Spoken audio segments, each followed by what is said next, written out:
Hi there, it's Miss Alisha, and I'm going to show you today how to cast off. Casting off is the proper way to end any knitting project that you've been doing. Believe it or not, if you know how to knit, then you also know how to cast off. Casting off your knitting is both easy and fun. And if you know how to knit, then you also know how to cast off. What you'll do is knit your first stitch over to the right, and then you'll knit your second stitch over to the right. Then what we'll do is we'll play a bit of leapfrog. You're going to bring this back stitch over this second stitch. You can do this using your knitting needle or your finger. I like to use my knitting needle. So I'm going to bring this stitch over the first one and then off of my needle. Now I just have one stitch. So I'm going to knit this third one onto the right, and then I'm going to play leapfrog again.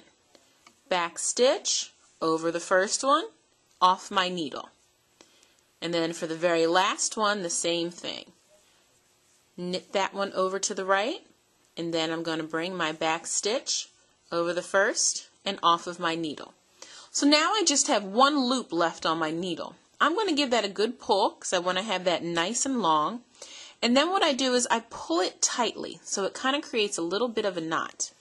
Then I take my scissors and I just snip my loop, and then I can pull the remainder out, and I'm left with a very long tail. I have one at the end and one where I began. What you want to do is take a darning needle or a crochet hook and weave those loose ends in, and that will give you a nice clean piece of knitting.